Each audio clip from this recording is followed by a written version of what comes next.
In this video, we dive into the world of New York drill, a genre that has gained popularity and attracted attention worldwide. But behind the vibrant beats and aggressive rhymes lies the harsh reality of street conflicts, which affect not only New York, but also the lives of its residents. We will tell you about the gang war that has erupted on the streets of Brooklyn, the brutal murders, and the tragedies that have become part of everyday life for many young people. The heroes of this video are either already dead or in prison with no chance of ever getting out. We are talking, for example, about Pop Smoke, Chef G, or K-Flock. You will learn how this genre evolved from a local street culture to a global phenomenon, which key artists are leading this trend, and how their careers are intertwined with violence and danger. We will discuss the rise and fall of drill, as well as the terrifying events that accompany the careers of rappers in New York, from murders to persecution by authorities. Get ready for a deep and shocking dive into a world where music and violence do not just intersect but become part of a single story. Well, let's get started.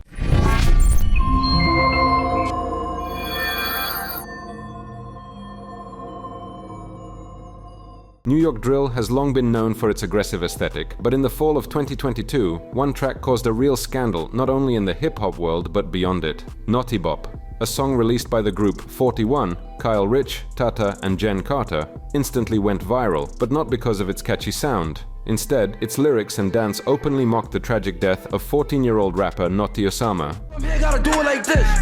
Don't drop my shit. Then he shot a dip and he tripped. In July 2022, Naughty Osama was fatally stabbed at a New York subway station during a conflict with a 15-year-old boy, whom the media referred to as his rival in a street war. This event shook the local drill scene, but less than 3 months later, members of the 41 gang used the young rapper's death as material for their track. The song contained lines mocking his murder, and the dance accompanying the track imitated stabbing motions to the chest. This dance, Naughtybop, quickly spread across TikTok, Instagram, and YouTube. It was performed not only by drill fans, but also by teachers, coaches, police officers, and even parents, who did not realize that the seemingly harmless movements were a direct reference to the murder of a teenager. Videos featuring Naughtybop garnered millions of views, and the track itself became one of the most streamed on YouTube during that period. Come here, gotta do it like this. Don't drop my shit. Then he shot a dip and he tripped. But not everyone saw this as entertainment. Many condemned the 41 performers for their lack of empathy and for inciting hostility. Naughty Osama's brother, rapper Didi Osama, publicly expressed his outrage, while the slain teenager's friends began posting videos condemning the creators of Naughtybop and promising revenge. Tensions in the streets of the Bronx and Harlem escalated sharply. Niggas niggas really wanting you dead for that. Yeah. For just going viral and keep wanting my saying, oh, Didi Osama, I don't care. No, it wasn't right, bro. I'm saying? Yeah. Like, I'm sorry, bro. You know what I'm saying? Nah, yeah. Don't involve yourself in street politics if you're not a street, Oh, I'm just trying to tell you, I told you what I told you, then you mention my brother one more time. I won't. Yeah, my word. Bro. All my life, I'll never do it, bro. I'm not even going. Bro, like, he's my dad, little brother, my heart. Like, I got my son in the back of my chain, my heart. Nah, you understand that? I shouldn't have played about that. Like, you understand that, my heart? Yeah. The situation revealed a deeper issue, the influence of social media on the escalation of violence in drill. The virality of Naughtybop proves that in the TikTok era, a hip-hop artist's reputation is built not only on music, but also on audience engagement. Young performers understand that provocations, threats, and insults in songs attract views and followers, which in turn means money. We're stuck where we are. Naughty bopping, punching my hips. Some believe that such tracks are merely a street report on real life. Drill has always been street music, and rivalries between gangs and rappers are an integral part of it. However, critics argue that the difference between 90s rap and modern drill is that today, words turn into real crimes much faster. And social media plays a key role in this. As the Naughtybop scandal showed, drill is no longer confined to studios and New York neighborhoods. More and more local conflicts are becoming public, because artists use Instagram and YouTube as tools to fuel rivalries. This creates a vicious cycle. The more threats online, the more violence in the streets, and then new deaths again turn into musical content. After the uproar over the track, YouTube deleted its original music video, but the trend had already gained such popularity that stopping it was impossible. The debate over drill's morality flared up again. Where is the line between music and a real threat? And who should set it? Artists, listeners, or social media platforms? Naughty bopping, punching my hips. Like, come here, gotta do it like this. In recent years, New York drill has been at the center of attention, not only in the music industry, but also in city administration. Officials and police believe that aggressive lyrics and music videos filled with threats and violence fuel street conflicts that extend beyond music and turn into real crimes. New York Mayor Eric Adams has taken an especially tough stance. In 2022, he called on social media platforms to remove drill rap content that contributes to the escalation of street wars. Adams, a former police officer, does not see drill as just music, but as a tool that destroys young people's lives. He has repeatedly stated that platforms like YouTube and Instagram are responsible for spreading tracks where rappers brag about murders and humiliate their opponents. After a series of high-profile killings linked to conflicts between drill artists, YouTube did begin removing some videos, but it turned out to be impossible to block the genre entirely. The New York police has also changed its tactics in combating drill culture. They have started actively monitoring social media and tracking mentions of crimes in song lyrics, using them as evidence in court. In several cases, rappers who bragged about crimes in their tracks later ended up under investigation. However, this practice has sparked debates about censorship and the violation of freedom of speech. Many believe that authorities use rap as a pretext to increase pressure on Black and Latino artists. He denies he wants to ban drill rap videos. We want to bring in the social media industry, and why not use this healthy way of communicating with young people instead of talking about people who died and been disrespectful to their death through violence. Why not empower young people to use drill music to talk about what's great about life? Despite criticism, the city continues to search for ways to influence the situation. Some politicians propose not just banning tracks, but investing in youth programs, creating alternatives to a life connected with gangs and violence. In the Bronx, initiatives have been launched offering young people studio time and music education to channel their creativity into peaceful directions. However, as long as the genre remains in demand and social media algorithms continue to promote the most provocative content, New York's battle with drill remains a complex one. One of the most high-profile conflicts in this scene recently serves as a perfect example. The conflict between K-Flock and Raggy Z became one of the most talked about rivalries among New York drill rappers. Their confrontation was not limited to musical dices, but escalated into real street clashes, serving as a tragic illustration of how social media and the music industry can fuel violence. Their story is an example of how the struggle for reputation in a genre where authenticity is tied to street life can lead to fatal consequences. K-Flock, a Bronx native and member of the DOI gang, quickly became one of the most promising artists in New York drill. His aggressive style and harsh lyrics attracted attention from both fans and opponents. One of his main rivals was Raggy Z, a representative of the YGZ gang, also from the Bronx. Their conflict was not only musical, but also street-related, as their groups had long been at war.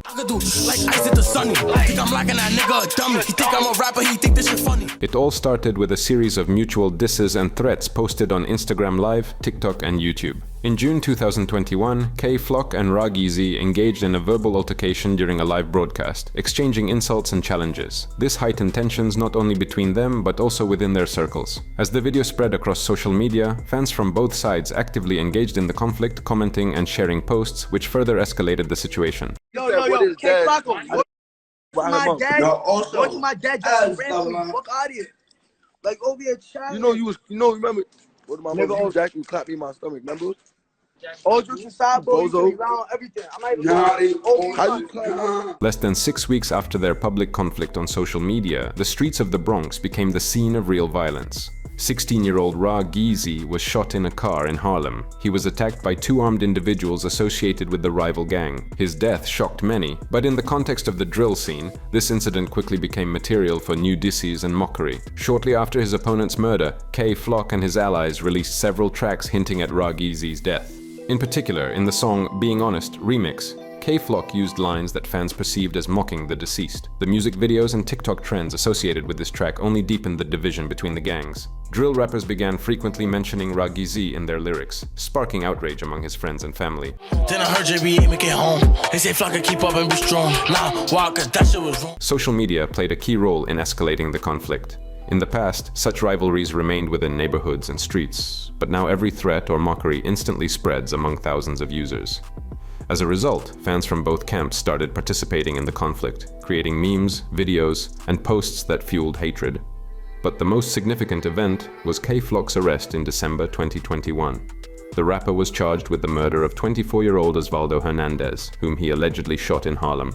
Authorities claimed the attack was related to gang disputes, but K-Flock's lawyers insisted it was self-defense. Nevertheless, the arrest only added fuel to the fire. Raggy Z's supporters saw it as karma, while K-Flock's fans launched a campaign in his defense. This conflict highlighted how deeply drill music is intertwined with real street life. Rappers use their criminal reputations as part of their brand, while social media makes their disputes public, provoking new outbreaks of violence. For many young artists, authenticity in drill is not just an image, but a way to prove their place in the street hierarchy. K-Flock, for example, despite his immense popularity, is in no hurry to leave the neighborhoods where he grew up. I be forgetting sometimes, but I know who I am, but I be forgetting sometimes. I'm famous. I still be outside. Still be, for me, on my block. You ever plan on like moving away? Like, yeah. Cause the hood's fun, but the hood's dangerous. I know you really. Like not in the hood, but you know, like outside though, like you know. Jersey. That's where the New York is. New York. I ain't gonna say where I moved to. Yeah. For me, but it's gonna be low key spot for me. New York drill has become the voice of the streets for young African Americans growing up in tough conditions in the Bronx and Brooklyn. This music style is not just a means of self-expression, but also a chance to escape poverty, gain attention, and make money. In areas where teenagers face crime, a lack of opportunities, and police pressure, drill offers an alternative, though not always a safe one. As Pop Smoke, one of the genre's most prominent representatives, once said, "I came from nothing. I know what it's like to fight for a place in this world." Social media has played a crucial role in popularizing drill among youth. In the age of TikTok and YouTube, rappers no longer depend on major labels. Creating a viral hit is enough to gain an audience. However, this also presents a danger. To stand out, artists emphasize authenticity, which often means real involvement in street conflicts. As Chef G, one of the pioneers of Brooklyn drill, noted, "People love hearing the truth. They can feel when you're rapping about what you've really been through."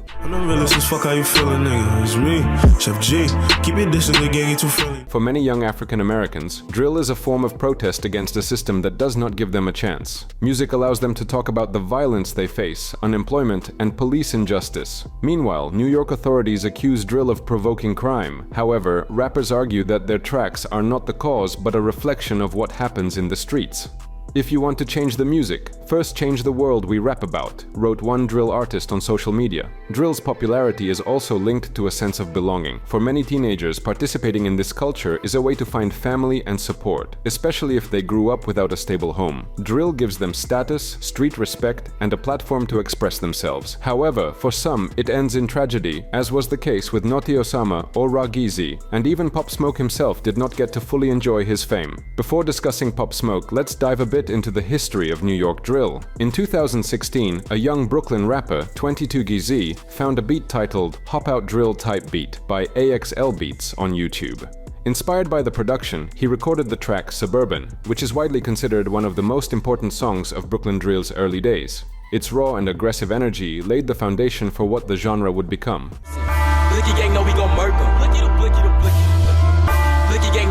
Realizing he had discovered something special, 22GZ continued using AXL beats, as did other rappers from the Brooklyn neighborhood of Flatbush, where he and Chef G were from. Initially, they used the beats for free. As AXL beats gained recognition, his inbox and direct messages were flooded with requests from Brooklyn rappers eager for his beats. He said he sent them a variety of instrumentals, but everyone only wanted drill beats. No one was interested in making trap music anymore. Suddenly, a young London producer found himself at the center of Brooklyn's hot new scene, but none of his New York collaborators knew where he was from. No one could have thought these were London beats. "We thought AXL Beats was from Brooklyn. It stayed that way until I talked to him on the phone and heard his accent," says Jamel Robinson, a journalist from the YouTube channel Melds. New York radio host Funkmaster Flex says that while the drill sound was foreign, the slang and language of New York immediately stood out. Robinson agrees. "Some people think it's not lyrical, but they just don't understand the lingo. They don't understand the slang. For those people, it's just mumbling and babbling, but that's a misconception. This is today's New York and how it sounds."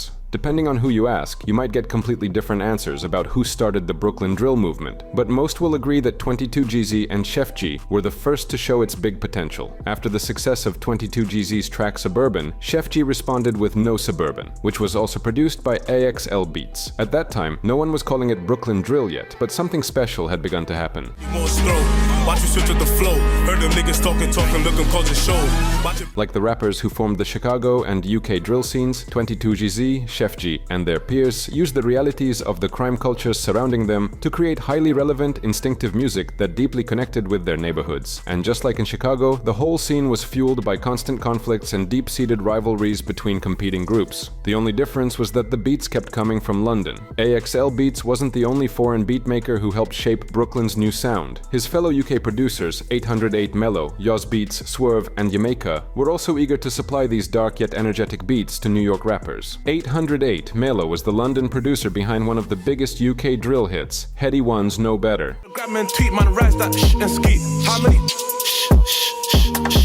He got connected to the Brooklyn scene thanks to Chef G. Naturally, this happened through YouTube. Mello uploaded an instrumental titled Chef G Type Beat. Chef G heard it, downloaded it, and recorded Panic Part 3 on it, featuring Sleepy Hallow and Fresh G.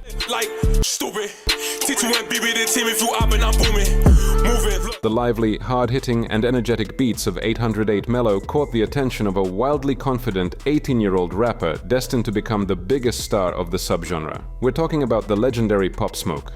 At the beginning of 2018, Bashar Baraka Jackson felt the urge to become a rapper, and even before he called himself Pop Smoke or even approached a microphone, he was already sure he would become the most popular rapper in Brooklyn. Robinson recalls recording an interview with Pop Smoke when he didn't even have a single track out, explaining that it was because he had a street reputation and an incredible energy. Robinson thought the interview could go viral. They filmed it outside a pizzeria in his neighborhood, Canarsie. Pop Smoke stood with his gang Wu, and he had an electronic ankle monitor on. The video is short. At the end, the police arrive and disperse the suspicious young men. Nah, this nobody. This my regular people. It's a gang. So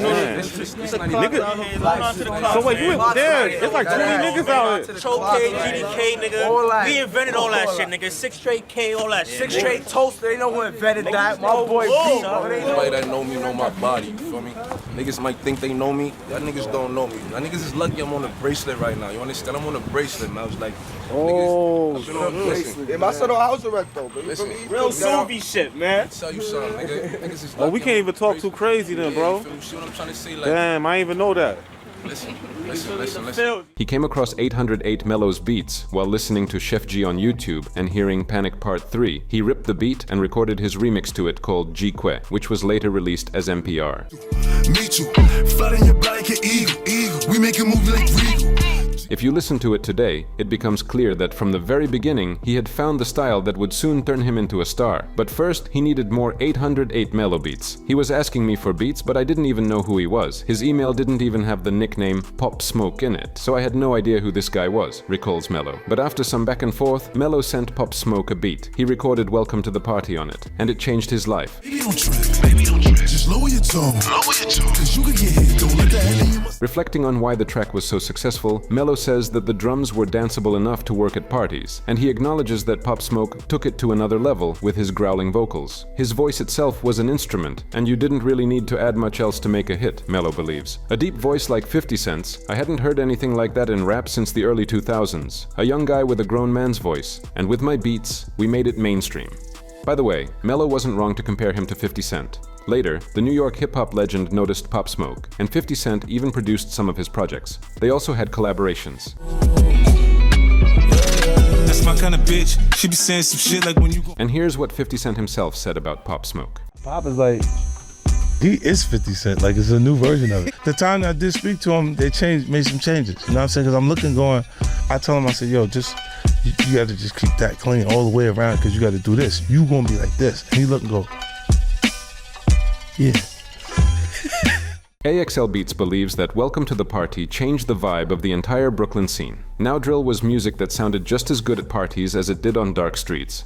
It changed the whole dynamic and started a new direction in the genre, club drill. UK or Chicago drill is really dark music about murders and crime. These aspects are in New York drill too, but it has a different vibe. It plays at parties, people turn up to it. Of course, they turn up to Chief Keef's drill too, but this was a different energy. That's why drill went to another level and became mainstream. Welcome to the Party took over Brooklyn in the summer of 2019. It was everywhere, blasting from cars during the day, playing at parties, clubs and bars at night. The city had an anthem. Pop Smoke was on fire, and not just because he made the hottest song in Brooklyn, but because he had a powerful figure in the rap game backing him. Steven Victor, a music executive who worked as the CEO of Kanye West's Good Music, a high-ranking exec at Def Jam, and Pusha T's manager. At that time, he had just launched his label Victor Victor and was looking for artists. As a New York native, he was paying close attention to Brooklyn's rising scene, closely watching artists like Chef G and 22 Jeezy. But when his partner Rico Beats told him about Pop Smoke, he realized this guy could take drill beyond just the city, but the entire country. Victor signed Pop Smoke and got to work turning this music into mainstream culture. One of his first steps was bringing 808 Mello from London to New York so they could meet in the studio and work together for the first time. Within weeks, they recorded enough material for Pop Smoke's debut project, Meet the Woo.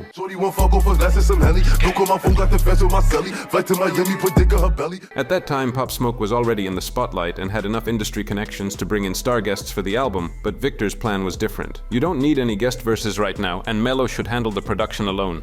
This sound is gaining popularity in Brooklyn, and you can become its face. I see you as a superstar, and I know you want to create your own sound. This means your path may be longer, but it's the right path, Victor said during the mixtape recording. It worked. Meet the Woo achieved success, and the track Dior from it became a hit. This proved that Smoke was capable of repeating the magic of his breakthrough track. Christian Dior, Dior, I'm up in all the stores. Pop Smoke's rise drew attention to the entire Brooklyn drill scene. That same summer, Fivio Foreign's track Big Drip, produced by AXL Beats, became another big hit in Brooklyn. This led to Fivio Foreign signing a 6-figure contract with Columbia Records. Who you been with? Hey, hey, hey. Bow. They loving the style. They loving the style. Pop Smoke, one of the brightest representatives of New York drill, tragically died on February 19, 2020. The rapper was in a rented mansion in Hollywood when a group of armed individuals broke into the house in the middle of the night. According to the investigation, the goal was robbery. The attackers saw the address in photos that Pop Smoke posted on Instagram, showcasing gifts and cash. During the confrontation, the rapper sustained fatal injuries and died at the hospital. Pop Smoke was killed by a 15-year-old gang member. The rapper's killer, the youngest of the accused, confessed to his role in the crime in May 2020 to a cellmate at a juvenile detention center. The cellmate was a police informant, and the confession was recorded with a hidden microphone. Similarly, informants secretly recorded statements from other defendants. An ambulance transported the rapper to the hospital, where he underwent a thoracotomy, but the injuries were incompatible with life. Pop Smoke died in the same hospital where another New York rapper, Notorious B.I.G., had passed away. After Pop Smoke's death, New York hip-hop felt like it pressed pause, says Funkflex, and that pause was extended due to the start of the COVID-19 pandemic, which hit New York harder than anywhere else in America. After all, Brooklyn drill sounded best in packed rooms with dancing and shouting people. Victor, who released Pop Smoke's posthumous album, believes that the genre's future belongs to entirely new artists. It can't be Drake or Migos, who already have their own style. According to him, Smoke had the best chance of becoming the global face of the genre. Nevertheless, Victor is sure that the movement won't stop, and drill will evolve into a strong subgenre that will coexist alongside trap. He remains hopeful of finding its next big star. This is gonna get nasty, bloody, messy. Everybody's not going home. Yeah. It's gonna be casual. Of course, not all stories end so tragically. For example, in 2021, Bobby Shmurda, the creator of the 2014 super hit, was released from prison. And Monte keep it on him, he done drop niggas.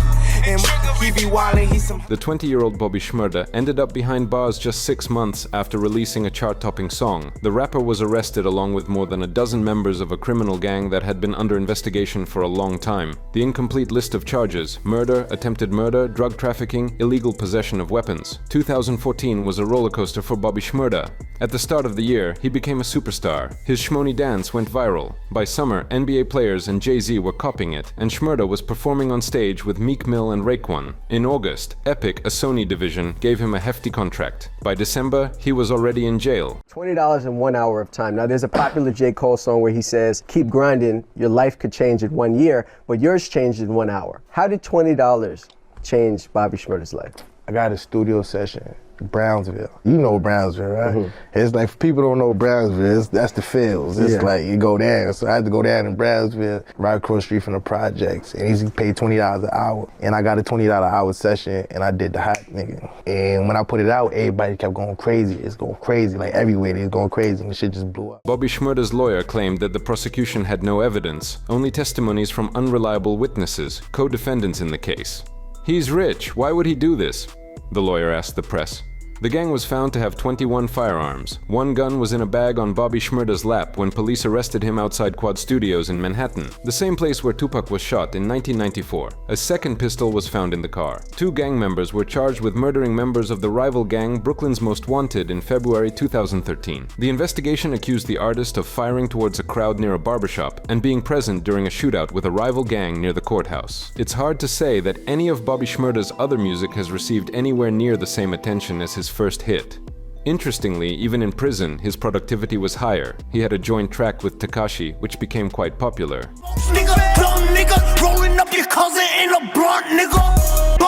New York drill is not just a music genre, it's a reflection of the harsh realities of the streets, where rival gangs constantly battle for territory control. In recent years, street wars, fueled by music and social media, have become an integral part of the urban landscape. In Brooklyn, a district that has become the center of many such conflicts, gangs associated with drill operate under brutal rules and a drive for power. This genre has become not just a musical phenomenon, but a tool for promoting street culture and displaying strength, while also taking lives and destroying many destinies. One of the most striking examples of such a war was a series of incidents between gangs from Crown Heights and Bedford-Stuyvesant. These groups, part of a broader alliance, are at odds with other gangs in Brooklyn, including those in Brownsville and Flatbush. The conflict, which began with street clashes, soon escalated into violence, accompanied by shootings and murders. Shootings occurred in densely populated areas where families, pedestrians, and cyclists became unwitting witnesses to brutal acts of violence. One such crime was the murder of 16-year-old Jaquan Gos, who was shot right in his car. In these cases, music and social media not only serve as a means of gaining popularity, but also play a crucial role in fueling violence, creating new conflicts and threats. Another example is the conflict between the gangs 59 Brims and Bloodhound Brims, which became one of the most vivid and tragic chapters in the history of Brooklyn's street wars. These two factions of the same gang, the Bloods, had been feuding for control over territories in areas such as Sheepshead Bay and Coney Island. Although at first glance, both groups were allies in the fight against other gangs, there were many internal disagreements and competition between them. The situation became especially tense after the murder of 17-year-old Davonte Lewis, nicknamed Dior, whose killing in 2021 became a catalyst for further escalation of violence between these groups. After Davonte's death, members of Bloodhound Brims began seeking revenge on their enemies, primarily targeting members of Folk Nation and other gangs they were in conflict with. Davonte's murder was not just a tragedy, it was the trigger for an entire wave of violence that led to even more casualties. Notably, the killers of Davonte not only openly threatened their enemies on social media, but also actively used drill music to promote their vengeful mindset and inspire others to take part in the violence. This phenomenon was also reflected in a popular YouTube music video that references events following Davonte's murder.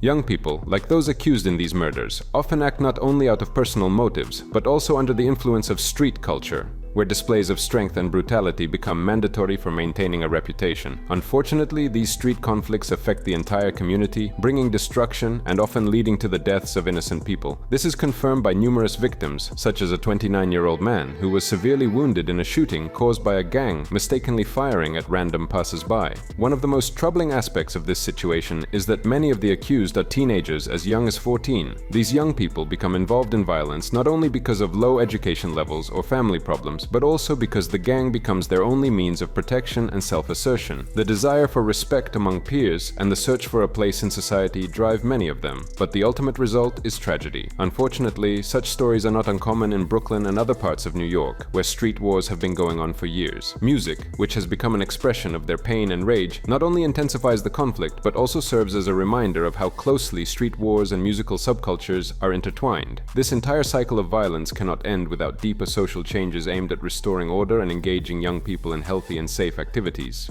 And what do you think about New York drill? Write your opinion in the comments, like the video, and subscribe to the channel. See you all.